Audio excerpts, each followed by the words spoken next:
అర్థం చేసుకుంటే love marriage నీకు చెప్పండి ఎందుకు అర్థం చేసుకునేది పెద్దవాళ్ళు చూస్తే మంచి చెడ్డ వాళ్ళ బ్యాక్గ్రౌండ్ వాళ్ళ ఫ్యామిలీ ఇవన్నీ చూసి చేస్తే వాళ్ళు హ్యాపీగా సుఖంగా చూసి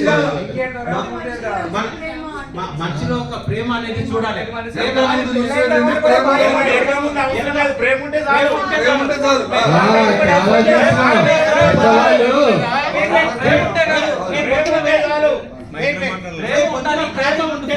అమ్మాయిని మంచిగా చూసుకోగలుగుతాడు. అదే ప్రేమ లేకపోతే డబ్బు ఉంటే వేస్ట్. కార్లు ఉన్నా డబ్బు ఉన్నా బిల్డింగ్స్ ఉన్నా కూడా ఏం పని చేయలేదు. దయచేసి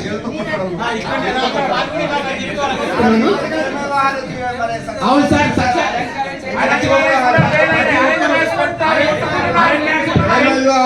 అరేంజ్ మ్యారేజ్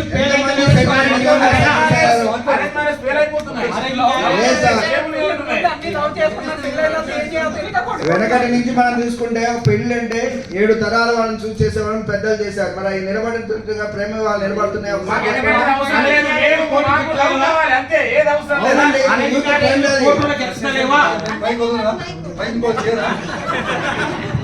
చేసిన అందులో ప్రేమ ఉంటేనే ఇట్లా పడుతుంది. ఆల్రెడీ సగం ప్రేమ అయిపోద్ది పెళ్లి ముందే. ప్రేమతో ప్రేమే కావాలి. ప్రేమ కంటే ఎక్కువ ఏది అవసరం లేదు. ప్రపంచాన్ని ప్రేమించండి సార్. ప్రపంచాన్ని ప్రేమిస్తాం సార్. ప్రపంచాన్ని ప్రేమిస్తాం. అటొక లైఫ్ అటొక ఫ్యామిలీ ఉంటుంది, ఇటొక ఫ్యామిలీ ఉంటుంది. వాళ్ళకు కూడా పెళ్లి చేయాలని ఉంటుంది కదా. మీరిద్దరే ఇష్టపడితే అవతల ఫ్యామిలీస్ ఉంటాయి కదా. ఫ్యామిలీస్ స్ట్రగుల్ అవుతాయి కదా. ఇక్కడ మాకు ఇష్టం ఉన్నప్పుడు మీరు ఎవరు అవసరం లేదు. అరేంజ్ మ్యారేజ్ లో ఫ్యామిలీ సపోర్ట్ ఉంటుంది, లవ్ మ్యారేజ్ ఉండదని చెప్తున్నారు. దానికి మీరు ఆన్సర్ చేయండి. లవర్ సపోర్ట్ ఏ ఉపయోగం?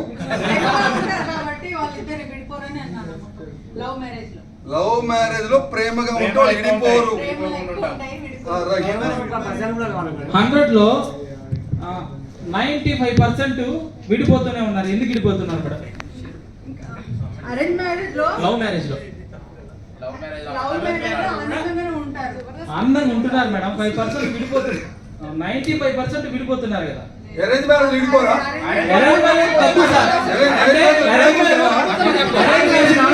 చాలా మంది అరేంజ్ మ్యారేజ్ విడిపోతున్నారు, లవ్ మ్యారేజ్ కలిసి ఉంటున్నారు. ఎందుకంటే ఫ్యామిలీస్ ఉంటాయి కాబట్టి, వీళ్ళకి కూడా ఫ్యామిలీస్ ఉంటాయి. లవ్ తర్వాత అవి కలుస్తాయి. లవ్ అంటేనే మేము చచ్చేంత వరకు కలిసి ఉంటామని చెప్పేది, అంతే. అదే లవ్. అరేంజ్ మ్యారేజ్ లో ఏదైనా చిన్న మనస్పర్ధలు వచ్చిన మనస్పర్ధలకు తావే లేదు. లవ్ లో తావే లేదు. మనస్పర్ధలకు లవ్ లో తావు లేదు.